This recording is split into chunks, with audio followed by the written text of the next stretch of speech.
All right, so yeah, good morning to everyone, and welcome to another lecture in our subject, personal development. Okay, so after we had discussed, the different aspects of holistic development, which is all about the different changes, that we need to undergo. For today's lesson, now we are going to proceed with our discussion about the developmental stages. Okay, in the middle and late adolescence, no, na kung saan dito naman sa developmental stages, we are going to talk about from the name itself, no, the different stages, no, in developmental tasks or crisis, no, na tinatawag in those different developmental stages, no, for us to understand how each person learn or kung papaano tayo natututo, no, how each person mature and how each person adapt, no, as we progress to the different developmental stages. Okay, so before we proceed now with our discussion about those developmental stages, okay, allow me to introduce you to uh, next slide. Medyo mabagal ang aking computer ngayon and aking connection, so please bear with me.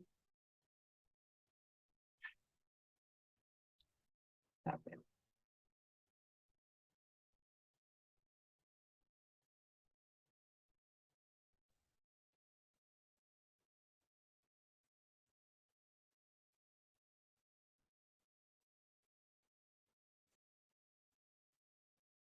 Ayan, okay. All right, no? So, allow me to introduce to you Erik Erikson. Okay, so this is Erik Erikson, and he is a German-American uh, developmental psychologist who developed the most popular and influential theories of personal development. Okay, so si Erik Erikson ay marami siyang naging contributions in explaining reasonings or theories, no, in the area of personal development. Okay, now, the reason why I am introducing you to him is because for this lecture, now we are going to talk about his 8 stages of psychosocial development. Okay, so these stages of psychosocial development developed, by this person. Erik Erikson is one of the most famous theories, in personal development because it will help us to understand the different stages of development. Okay, and it will allow us to understand the different struggles, no, and what we need to do, no, to solve those struggles and crises in each stage, no, in the psychosocial development. Okay, now, which is according to this person, according to Erik Erikson, no, he believes that there are 8 stages of development, no, from infancy. No, sabi dyan, Erikson's theory of psychosocial development gives us a way to view the development of a person through an entire lifespan. Okay? So, ibig sabihin mula sa pagkapanganak natin to older adulthood or until our senior citizen age, no, and our death, no, na kung saan according to Erik Erikson, in each of these 8 stages of development, meron siyang dinidescribe na crisis, no, for us that needs to be resolved. Okay? Now, kapag sinabi natin crisis, no, don't think of it as pag sinabi natin crisis, don't think of it in a negative way, no? The crisis that Erik Erikson is describing, no, is all about the opportunity, okay, for us to develop our values, no, and virtues. Okay? Na kung saan if we fail to resolve or to solve a crisis in each of those stages, no, we also fail to fully develop, no, what needs to be developed from us, now from this different stage. Okay? Kaya minsan if ever you are that person, no, who fail to resolve a crisis in a certain stage, now from one of these 8 stages, now you will have some alarming, no, or unpleasant behaviors that can be observed from you. Okay? And in order for us not to have a peaceful life or to have a good life or to have a good personality development, now we need to be able to successfully resolve each crisis now from these 8 stages as we move or as we progress now to these stages in a way that there is a balance, no, between each stages, no. So ano ba itong mga crisis na ito, no, and paano natin mare-resolve ang mga crisis in each stage, no. So that's what we are going to talk about, no. So as you can see in our slide right now, no, these are the 8 stages or the different stages. Now, so we have from infancy, no, the trust versus mistrust, early childhood, autonomy versus shame and doubt, preschool, initiative versus guilt, school age, industry, and inferiority, adolescence, identity versus role confusion, young adulthood, intimacy versus isolation, middle adulthood, generativity versus stagnation, and maturity, ego, integrity versus despair. No, so let's start discussion with the first stage. Okay, so isa-isahin natin ano ba to mga different crisis na to, no, in the different stages of our psychosocial development according to Erik Erikson. Okay, so let's start with the first one. Okay, the first stage is the trust versus mistrust. Okay, so the first stage in psychosocial development is the trust versus mistrust. Okay, this stage begins at birth and lasts until the child knows his or her 18 months old.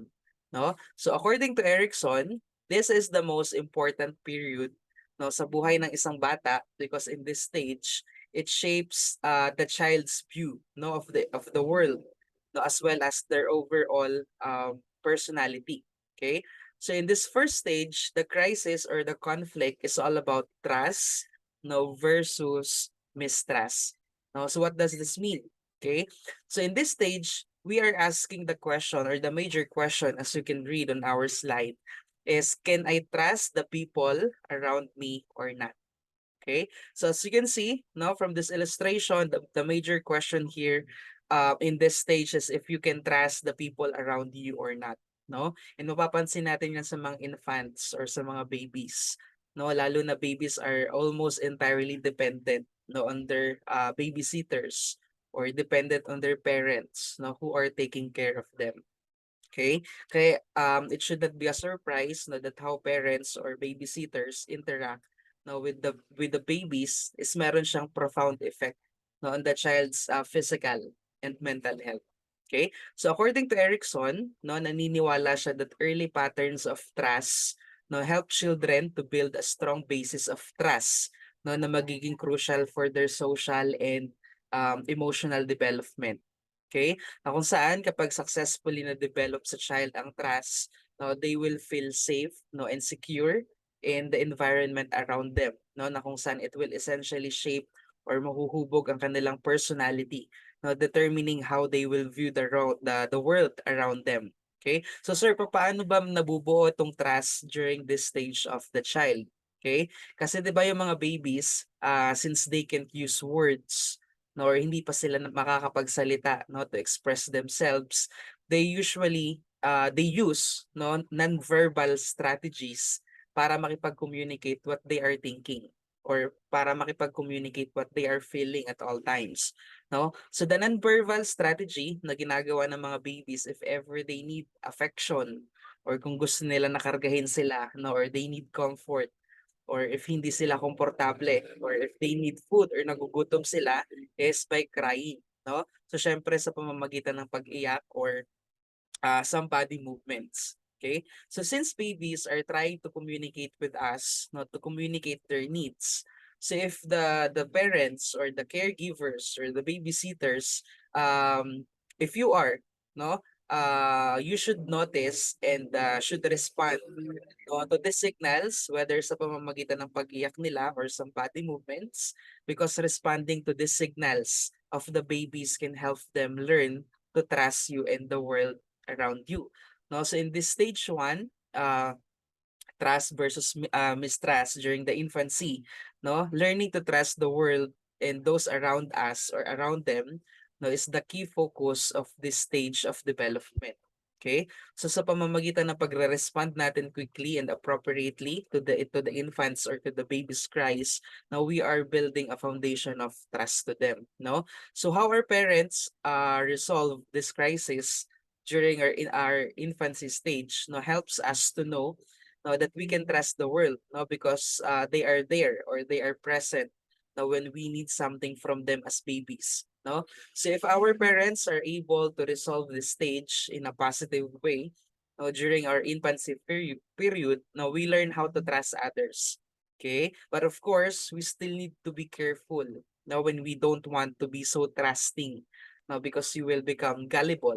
Okay, pag sinabi natin gullible, meaning you do whatever other people tell you to do because of so much trust. Okay, so on the other hand, if the parents are absent or if they lack or they are not able to resolve, no, this crisis successfully during the time that we need them, no, in this infancy period, during our infancy needs, no, or if children are raised or pinalaki with consistently unreliable and unpredictable parents, no, who fail to meet the basic needs, no, then eventually that's the time that we will develop a sense of mistrust, no, or inability to trust others, no, and you might think that everyone is always against you, no, and there's no one that you can trust, no, parang ganon. Now mistrust can also make you become more fearful, no, can make you confused, no, and can also make you anxious, no, na kung saan it will make it difficult for you, no, to form a healthy relationship that you would prefer, no, to be dahil nahihirapan ka to form a healthy relationship, you would prepare to be alone, no? Gusto mong mag-isa ka na lang, no? Or alone rather than to be surrounded by adults, no? So ito yung it can lead you to poor social support, no? Or isolation from others and loneliness. Okay? So itong trust versus mistrust stage na ito, no, it serves as a foundation of development na kung saan ito yung na kung saan ang outcome, no, ng stage na ito can have effects that will influence the rest of an individual's life. Okay? So sabi dito sa slide, children will learn to trust caregivers in infancy will be more likely to form trusting relationships with others throughout the course of their lives. Okay? So that's why it is essential now for parents to provide responsive or dependable care for infants and babies in this stage. Okay, so that is the first psychosocial development, the stage one, the trust versus mistrust. Okay, so let's proceed with the second stage. Okay, the second stage is the autonomy versus shame and doubt. Okay, so the second stage in the psychosocial development, which is the autonomy versus shame and doubt, no, this stage happens now between 18 months to around 2 to 3 years old. Okay? So now, what happens in this stage is ito yung stage na kung saan we develop a lot physically. No? Ito yung stage na kung saan we are focused on developing a greater sense of self-control. Okay? Meaning ito yung stage na kung saan we now learn how to crawl, no? How to walk. Eventually, we learn how to do things, no, and how to play toys.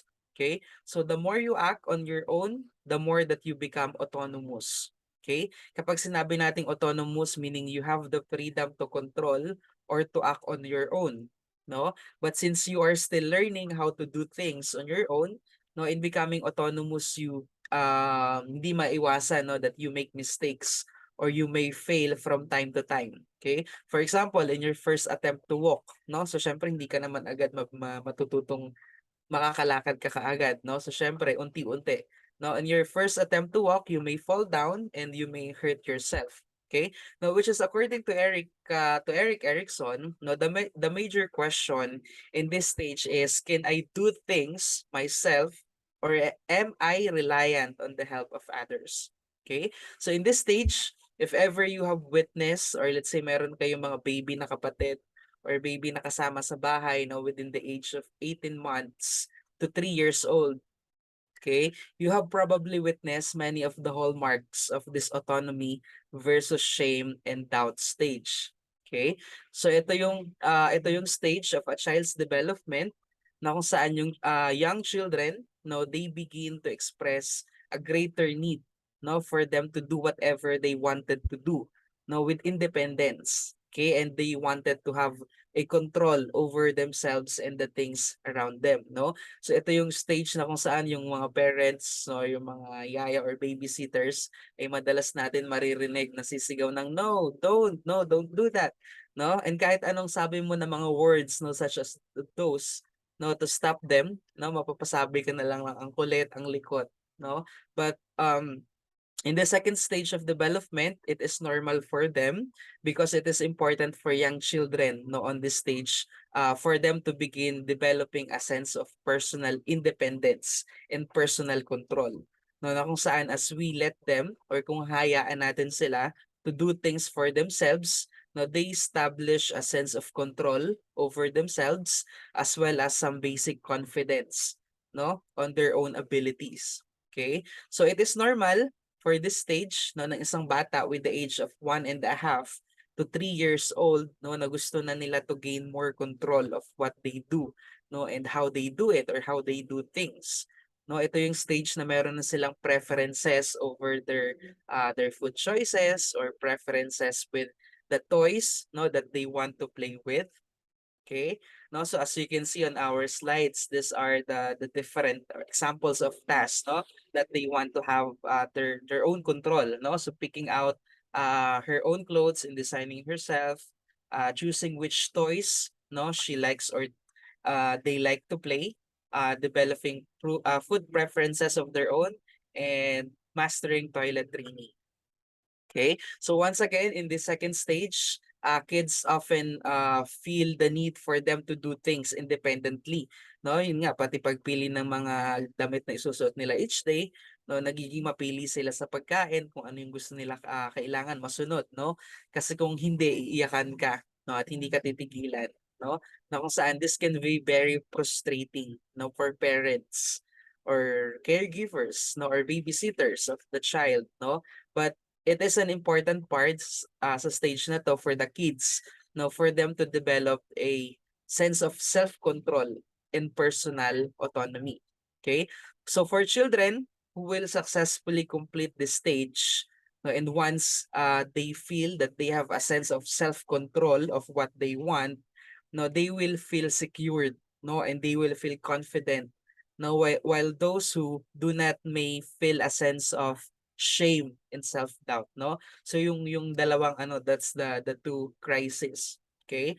So dapat yung mga parents, no, during this stage will let their kids, no, to do things on their own, no, of course with with supervision, no, so that they will feel, no, that they have an autonomy, no, and hindi dapat masyadong maging overprotective, no, kasi once that parents are too protective during this stage, no, and do not let their kids to act on their own, no, or kung hindi natin sila ititrain, no, na gumawa ng bagay on their own, kids might develop this what we call shame and self-doubt. Okay, so you will be ashamed that every time you try to do things and you commit mistakes, you may also have doubts now with your own abilities. No, because you may think na hindi mo kayang gawin kasi hindi ka hinahayaan ng parents mo na gawin. Na nagawin mo, no, na kailangan mo pa sila to support you and you don't trust yourself anymore, no? So that is the crisis in this stage 2. Okay? So dapat yung mga parents during this stage should be supportive, no, and should provide opportunities for their children, no, to be trained how to do things and to be independent, no, and to do things for themselves, no, but dapat they should still, offer safe outlets for the children, no, and having faith with the kids' abilities is crucial for them to develop a sense of autonomy and confidence, and for them to avoid the feelings of shame of or self-doubt, no? So that is the stage 2. Okay? Autonomy versus shame and self-doubt. Okay? So let's go with the third stage. Okay? So the third stage is initiative versus guilt, no? So this is the psychosocial conflict in stage 3, no? The third stage of psychosocial development theory is initiative versus guilt. Okay, this stage happens during the preschool years of a child who is between 3 to 5 years old. Okay? So what is initiative? Ano ba kapag sinabi nating initiative? Okay? Kapag sinabi nating initiative, meaning you are initiating or you start to do something independently. No, gumagawa ka ng isang bagay or you take charge before others do it. Okay? So sa stage na to ng mga bata, they desire to attempt new tasks or um, they come up with different activities or they come up with activities no with their friends and they use new skills in play, no? So sa age na to, during this stage, no, 3 to 5 years old, um kids who develop initiative no are eager to try new activities and experiences without excessive fear of failure. No, so the major question for this stage is, am I good or bad? Okay? So if ever that a child during this stage no can initiate to do things on their own, or they are given the freedom no and encouragement, and they are excited about exercising some control over what they're doing, is they feel good about themselves. Okay? So if ever that a child is successful to develop initiative in this stage, okay, so it will lead them to a sense of purpose and can help them to develop leadership skills. Okay? So however, if they fail to complete a task successfully, or they provoke irritation in adults no or otherwise, they may feel embarrassed, no? May embarrass sila over attempting to initiate doing something, no? Then that's the time that they feel guilt, no? So children who experience guilt no interpret this mistake as a sign of personal failure, no? And they will feel that they are somehow bad.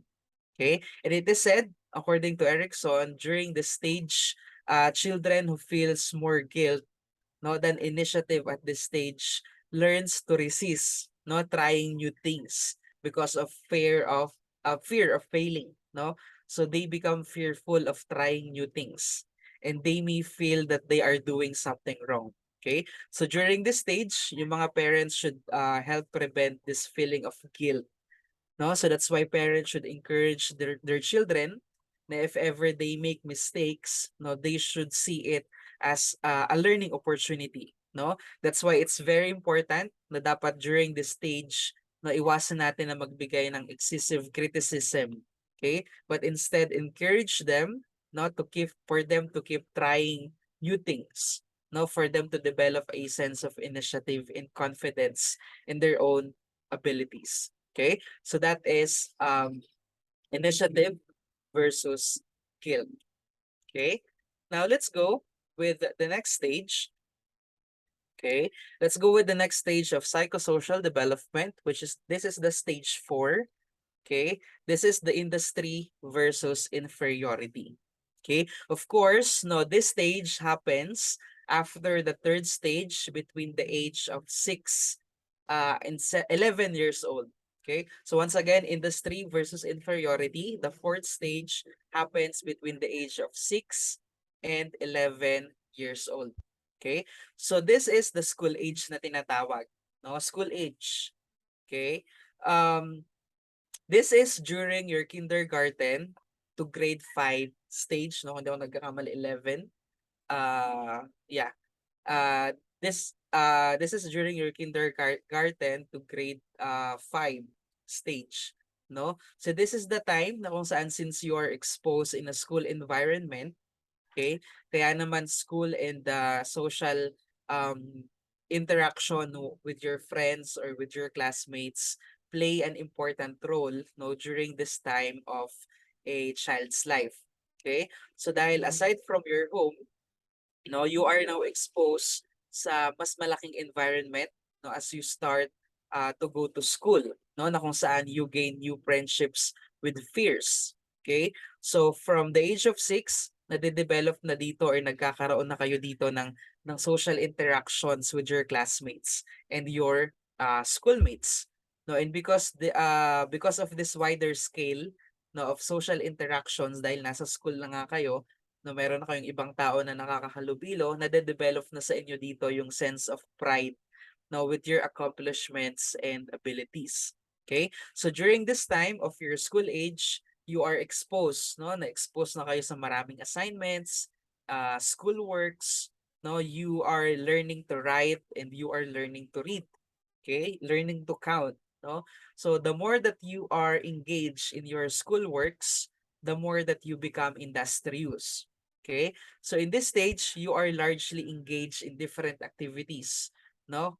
For school or for fun, no? And for you to receive praise and attention, no? So ito yung talagang gagawin mo lahat ng best, no? Ng lahat ng makakaya mo, kung ano yung kaya mong gawin because you wanted na mapuri ka or mabigyan ka ng award, no? Or ma-recognize ka. Okay? However, since you are in school, no, you can be compared to other people. Okay? And too much comparison with others may result dun sa tinatawag natin na inferiority. No, so once again, the crisis in this stage, in the school age is industry versus inferiority. Okay? So kapag sinabi nating inferiority, this is the feeling that others are always better than you, no? So that's the unfavorable result of this stage. Okay? So the favorable result is the feeling that you are good enough, um feeling that you are competent, no, and you have the ability, no, to persevere despite the different challenges in life, no, because at school you will no longer be, no, parang ganon, no. So because of your social interactions, no, with fears at this stage, no, madidiscover mo na you have the abilities pala that are better, no, than those of your friends. Okay? So sabi dito ni Erikson, during the industry versus inferiority stage, children become more capable of performing increasingly complex tasks. As a result, they strive to master new skills. Children who are engaged and commended by parents and teachers develop a feeling of competence and belief in their abilities. Those who receive little or no encouragement from parents or teachers or peers will doubt their ability to be successful. Okay? So in other words, during this stage of development, no, vital dito yung tinatawag natin na self-confidence. Okay? If in case that you are a child, no, who do well in school, no, are more likely na madedevelop sa kanila yung competence and confidence, no, kasi they feel good about themselves and their ability to succeed. On the other hand naman, yung kabilang crisis, if you are a kid na kung saan nahihirapan ka with your school works or nahihirapan ka to do things, no, na katulad ng nagagawa ng ibang mga kaklase mo, you may have a harder time, no, to develop a feeling of sureness. Okay? So that's the time that you may feel that you are not good enough, no, and you may feel inferiority. No, so once again, kapag sinabi nating inferiority, no, this is the feeling that others are always better than you. No, na nai-insecure ka kasi mas magaling yung iba kaysa sa'yo. No? So this is the school age, no, the industry versus inferiority. Okay? So let's go with the next stage, which is, eto na yung stage nyo, in your adolescence. This is the identity versus confusion. Okay? So this stage of development is ito na yung current stage nyo ngayon, no? So this is the development from 12 to 18 years old. Okay? So katulad ng sinabi ko in our discussion about social development, in this fifth stage of development na kung saan according, no, to Erik Erikson's social development theory, during the adolescence period, ito yung period na kung saan nagkakaroon tayo or nagkakaroon kayo ng search for individual identity and role confusion. Okay? Because during your adolescence period, no, ito yung time na kung saan nagbibuild ka ng iyong sarili. No, nagkakaroon ka ng sense of personal identity that may continue to influence your behavior and development. Okay? So dito, na-experience ng ilan sa mga teenagers na yung tinatawag natin na identity crisis. Okay? Or the role confusion. Okay? So the major question here in this stage is, who am I?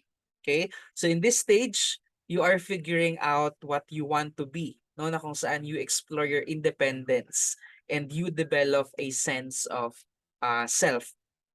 Okay? So according to Erikson, during this stage, no, as you transition from your childhood, no, to your adulthood, kayo bilang mga teenagers, you may now begin to feel confused or insecure about yourselves and how you can fit in the society around you, no? So ito na yung as you seek to establish a sense of self, no, kayo as teenagers um may experiment with different roles or may experiment with different activities and different behaviors. Okay? Kaya naman itong age na ito, now from 12 to 18 years old, ito na yung age na kung saan naku-curious na kayo to try new things. Okay? You are curious to try new things. Ano kaya ang pakiramdam ng nagyoyosi? No, kaya some of you tried yosi. No, ano kaya ang lasa ng alak? No, kaya ang iba sa inyo you all between this age nagtry uminom ng alak. Okay? Uminom kung ano ba talaga ang lasa ng alak, no, or kung ano yung feeling, no, and kapag nagustuhan or na-enjoy mo doing, no, ito na yung it will become your habit or it will become your behavior, no, to continuously do those things, no. So that's why according kay Erikson, this stage is important to the process of you forming a strong identity, no? And you are developing a sense of direction in your life. Okay? So kapag sinabi nating identity, no, ito yung kung ano and kung sino yung pagkakakilala nyo sa inyong sarili. No, how you identify yourself. And pag sinabi nating identity, it does not only involves your sexual orientation, no, and your gender identity, no. Your identity also involves your experiences, no, your relationships, no, with your family members, relationship with relatives and friends. Okay, identity also includes your beliefs, your values, no, your memories that will make up your subjective, no, sense of yourself or subjective sense of identity, no, which is according to a Big Eight theory, no, meron tayong tinatawag na Big Eight theory. There are social factors, no, that helps you identify yourself. Okay, so according sa Big Eight theory, as you can read on our slide, no, these are the social factors that you help or that can help you to identify yourself. Okay, so according to Big Eight theory, no, it's first is the gender identity, second your race, third ethnicity, sexual orientation, religion and spirituality, no, ability, socioeconomic status, and nationality. No, so once again, pag sinabi nating identity, it does not only involves about your gender identity or your sexual orientation. No, there are other factors, no, for us to consider, no, yung self-identity natin. Okay? So, ito naman, yan, okay. So ito naman, no, yung mga factors that may affect your identity formation. Okay? So of course, your friends, no, your family, your schoolmates, other social groups, societal trends, and pop culture. Okay? So in this stage of development, no, once again, the conflict between identity versus role confusion is centered in developing, no, your personal identity, na kung saan if you are successful, no, to complete this stage, it will lead you to a strong sense of self, no, that will remain throughout your life. Okay? So the favorable result, no, is a sense of self and identity, no, knowing who you are and what you are not. Okay? Not pretending to be someone else or not pretending so that you will be liked by others, no. Kasi if ever that you are not able to develop your sense of self or your identity, no, during this stage, it will lead you sa kabaliktaran ng identity, which is the role confusion. Okay? So kapag sinabi nating role confusion, no, it means that you don't know, no, or you don't have a direction in your life. Na kung saan ang nangyayari na lang sa'yo is you just go with the flow, no? Which is according to Erikson, no, as you can read on our side, in role confusion, kids who are not allowed to explore and test out different identities might be left with what Erikson referred to as role confusion, now which can result in the following. Okay? So if ever na you have no this role confusion, these are the results no that can happen to you. no, being unsure of who you are and where you fit, no, drifting from one job or relationship to another, no, feeling disappointed and confused about your place in life. Okay? So tulad ng sinabi ko, if you are not able, no, to develop your sense of self or your identity, no, during the stage, it will lead you sa kabaliktaran ng identity, no, which is the role confusion, no? Dito sa role confusion, hindi ka sigurado, you are not sure, even sa mga decisions na gagawin mo, no? You don't have plans for your future kasi nga you are unsure, no? And you don't know where you will fit, no? And magre-reflect tong role confusion nito for example, let's say choosing your strand, no? Nahirapan kang mamili, choosing your school or choosing your course or program na kukunin mo sa college, or even kung ano yung gusto mong gawin or magiging trabaho mo after you graduate, no? You are not even sure, no? And you just go with the flow, no, using bahala na mindset, no? So even though you are being guided by others, or even though you are being guided by your family or friends, kung ano, helping you with the decisions to make, you may be indecisive. Okay? Kapag sinabi nating indecisive, meaning you don't have the ability to decide for yourself quickly. No? This happens because you are having a hard time to figure out, no, what is it that you want. Kasi nga, you still don't know kung ano ba yung mga gusto mo, ano ba yung mga decision mo, because you are having a role confusion. Okay? So dahil itong stage of development na ito, no, happens from 12 years to 18 years old, no, mahaba-habang taon, no, because you really need enough time, no. That's why meron tayong tinatawag na stages of identity development. Okay? So dahil hindi naman pwede na overnight magkakaroon ka kaagad ng self-identity, no, talagang it really needs time, no, for you to identify yourself. Okay? So before you can do it, meron tayong tinatawag, no, na stages of identity development. Okay? So here are the different stages of identity development. Okay, as you can see on our slide. Okay. Now, these stages of identity development now were introduced and described by a psychologist whose name is James Marsha. Okay. So, being influenced by Erikson's theory, James Marsha presented these four stages. No, nakilala itong stages of identity development ay kilala din sa tawag na Marsha's theory, no? Na kung saan these stages represents the status of the different points in the development of one's identity. Okay, so the first one is identity diffusion or role confusion. At this point, a person has not explored or made identity commitments. Okay, so in other words, you are doing nothing. Okay, you are not making an effort to educate yourself. Okay, kunwari sa school, no, let's say there are different clubs or student organizations, no, that you can join, no, depending on your interests or depending on your hobbies or your talents.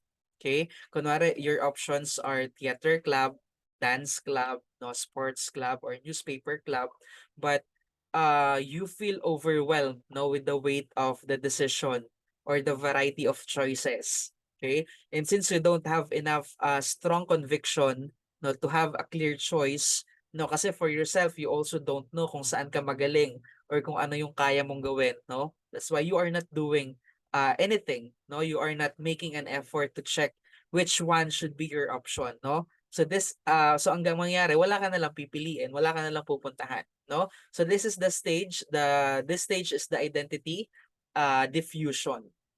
Okay? The next one is the identity for closure. Okay? This involves committing to an identity without exploring other options, often as a result of peer pressure, conformity, cultural expectations, or parental pressure. Okay? Kapag sinabi natin for closure, meaning this is an action, no, na kung saan we are taking possession of something. Okay? So in terms of identity development, no, kapag sinabi nating identity for closure, ito yung stage na kung saan you commit, no, to an identity without you checking other options available for you, no? Sabi diyan, it can be a result of peer pressure, okay?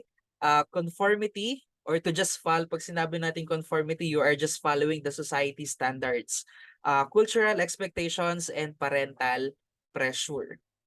Okay? No, so for example, no, sa family nyo, kunwari from your parents to your brothers and sisters, mga tito or tita, let's say all of you are, kunwari, all of you are engineers. No, lahat sa pamilya nyo ay engineers. No, kaya ikaw, instead of you having your preferred options, no, to choice from other professions na gusto mo talaga, no, mawawalan ka ng option but to identify something, no? That is being dictated to you na dapat dahil engineer ang pamilya, engineer ka na din dapat, no? Mag-engineer ka din kasi dapat lahat sa pamilya nyo ay engineer, no? So that is identity foreclosure, no? Hindi ka na nagkaroon ng option to choose, no? But to take what is offered to you. Okay? Kumbaga, you have no choice kasi you want to please others and not yourself. Kung ano yung sabihin sa'yo, yun na lang yung gagawin mo. Yun na lang yung magiging decision mo din. Okay? Kung ano yung decision ng iba para sa iyo, yun na rin yung decision mo. Okay? So that is the identity foreclosure. Okay? The third stage is the identity moratorium. This is a period of active exploration where an individual tries new things and seeks out alternatives. Okay?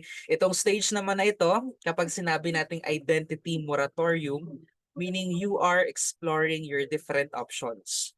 You are trying your different options for you, no, to identify kung saan ka mag-fit or kung ano yung nababagay sa'yo. No? Kunwari sa sports, kailangan mo lang mamili ng isa kung saan ka magfo-focus, no, for you to identify which one is the best for you. No, kunwari ang gagawin mo lahat ng sports na alam mo, susubukan mo, no? Until you will figure out or you can figure out kung saan ka talaga mas nababagay or magi-excel. Okay? So that is moratorium. You try all the alternatives until you figure out kung ano ba talaga or kung saan ka mag-fit. Okay? So that is identity moratorium. Okay? So the last stage is the identity achievement. This status involves having explored different options and then making a commitment to an identity. This does not necessarily end with adolescence. It can ultimately be a long process that creates self-awareness and a strong sense of self. Okay? So for this stage, now from the word itself, it is the stage where you already achieve your self-identity. Okay? Na kung saan you are done exploring multiple options and ngayon you are now confident no, with your choice based on the exploration na ginawa mo. No? In this stage, you are confident and you are satisfied na kung saan you can express yourself freely and genuinely. Okay?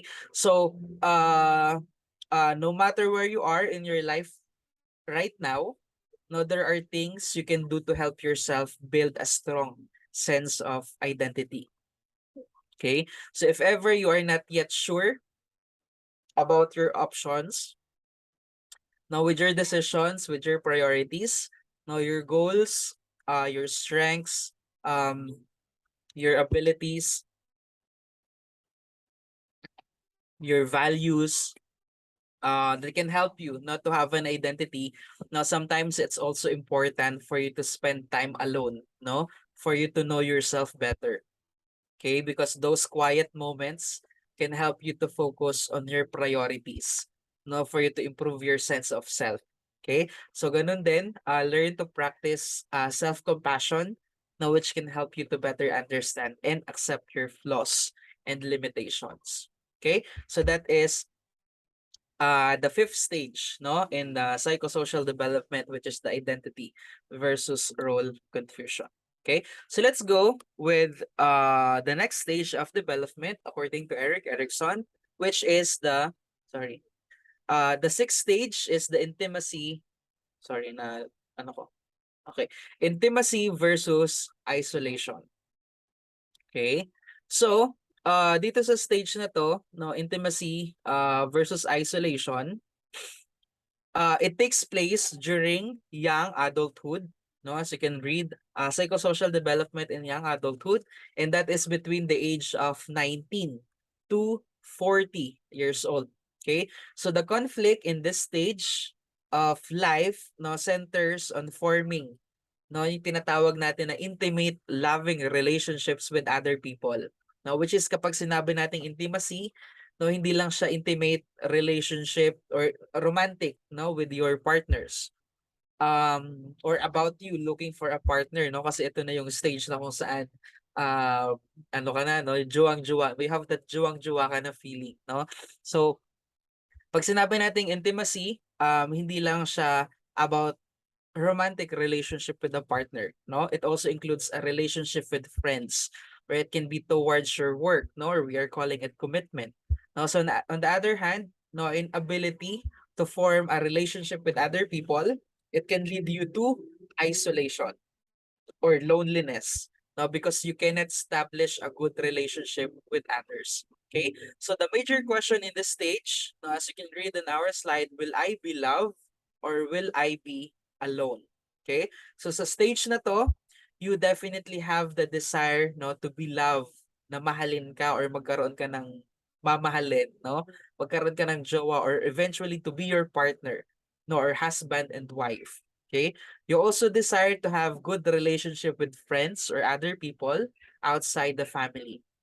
Okay? No, but sometimes syempre, things don't go so smoothly or things don't go the way we want it to be, di ba? No, let's say gusto mo nang magka-jowa pero wala pa talaga dumadating for you, wala kang magagawa, no? Because in life, we might experience rejection or other responses. Okay? And on the other hand, no, pag sinabi nating isolation can happen for a number of reasons. Okay? Now, kung saan there are factors that may cause you to increase your risk of becoming lonely or isolated, no? Such as you can read, childhood experiences, including neglect or abuse, divorce or death of a partner, fear of commitment, fear of intimacy, inability to open up, past relationships or troubles with self-disclosure. Now, ito daw yung mga factors that may increase now for us to instead of uh, having the desire no to form a relationship with other people, now we tend to be isolated. No, and some people want to be isolated from other people because of this following factors. But of course, it really depends on the individual on how you can overcome no this factors no na nandito. Now sometimes because of these factors, no you just tend to stay isolated or you want to be alone no rather than to be committed with a relationship to other people, no? So that's why possible kung magkaroon ng problems with intimacy, okay? Ito yung mga ito yung mga reasons, no? Wala naman akong boses. Okay, let's go with the next stage, which is the generativity versus stagnation. Okay, so this stage of generativity versus stagnation takes place during middle adulthood between the ages of 40 and 65 years old. Okay, so what happens in this stage is you can either dahil mga 40 to 65 years old na, it can be you are a parent or you will have a high position no that at work, no, sa trabaho, for example, you're now the manager. Then kapag sinabi nating generativity, no, that's about passing your knowledge to others. Okay? So as a parent, you teach your children, or as a manager, or as a boss at work, no, you now share your knowledge to others. Okay? So that's what we are calling generativity, no? It allows you to nurture others and be productive. Okay? So in other words, you are fostering positive changes, no, that will benefit others or you are contributing to the society, no? Gumagawa ka ng mga bagay to promote future generations. Okay? So the major question here is how can I contribute to the world? Okay? So the basic virtue here is care. You're tendering care to other people. Okay? So kapag sinabi nating generativity, ito yung stage na kung saan we want to leave our mark, no, or parang mag-iwan. Gusto natin makapag-iwan tayo ng legacy. no, by caring for others, as well as through creating and accomplishing things, that can make the world or our society a better place, no? So on the other hand, if during this stage that you feel that you are a failure to find a way to contribute, or feeling mo wala kang naging ambag, no, this is the time that you may feel stagnation. Okay? Kapag sinabi nating stagnation, you feel disconnected or uninvolved in your society, no? So basically that's the concept of the seventh stage, no? Now, let's proceed with the last stage of development, which is the integrity versus despair, no? So, ito yung last stage of psychosocial development. Okay? Bago pa ako mawala ng boses. Okay. So, dito naman sa last stage of psychosocial development of Erik Erikson, no, this begins at 65 years old up until you die or up until our death. Okay? So, the major question in this stage is, did I live a meaningful life? Okay? So an important event here is reflecting back on life. Okay? So sa age na ito, kasi 'di ba after the generativity versus stagnation age, now you are looking or you are checking if your life brings integrity or despair. Okay? Na kung saan kapag sinabi nating integrity, it refers to a person's ability, no, to look back or magkaroon ng flashback to their life, no, with a sense of accomplishment and fulfillment. No? On the other hand, kapag sinabi naman nating despair, no, it refers to you, no, looking back to your life with feelings of regrets or feelings of shame or disappointment, no? So kapag tumanda ka na daw or kapag tumanda na daw tayo during this stage, no, we will question before we die, no, if we live our life with integrity or we live our life with despair, no? So did I live a meaningful life? Okay? So once again, in this stage, no, you tend to look back in life. Mapapatanong ka sa sarili mo, did I have a good life? Or am I full of regrets? No? And kapag pakiramdam mo that your life is full of regrets, no, that then that's when you feel despair. Okay? But if your life is full of good memories, then it will give you a sense of fulfillment. Okay? But if you are full of regrets, no, that may result you of having a feeling of bitterness, nor a feeling that your life was wasted, no? Pakiramdam mo yung life mo ay naging wasted or naging unproductive, no, na possible, mafe-feel mo rin na naiinggit ka, no, with the younger population or younger generation, na kung saan you are looking at them and you feel as if there are some things, no, that you could have done better, no, when you were younger. No, so meron ka ng pagsisisi. May pagsisisi ka na sa stage na ito, no, na dapat pala nung bata ka pa is nagawa mo pa, no? Para on your last years of your life, you will have a sense of fulfillment. Okay? No, so these are the different psychosocial development, no, according to Erik Erikson. Okay? No, na kung saan as we undergo to this different stages in our life, no, there are also different crises or conflicts, no, that may either affect or that may contribute or may serve as a turning point, no, to our personal development. Okay? So once again, as you can see, this is the 8 stages of our psychosocial development. Okay? So merong as you can no, as we go back, no, there are different crises, no, in these stages. Okay? Na kung saan these stages, kung hindi natin successfully na um ma-overcome is meron siyang mga ano, no, meron siyang mga negative or let's say meron siyang positive and negative. No, so our goal is for us to establish, no, yung mga positive sides, okay, for us to have a good personality development. Okay? So that's why it's very important, no, for us to identify this different crisis and let ourselves to this with um no, with this conflicts successfully, no, for us to effectively develop our psychosocial or psychological strengths, and for us to develop the essential growth and skills, no, needed for us to have a strong sense of self or for us to be satisfied, no, with our personal development as we move or as we progress, no, to this stages in life, now from infancy until our maturity or until the day that we die. Okay, so this is our lesson for today, no, developmental stages. Next meeting, we are going to discuss the challenges, no, the different challenges in the adolescence period. Okay, so thank you, everyone.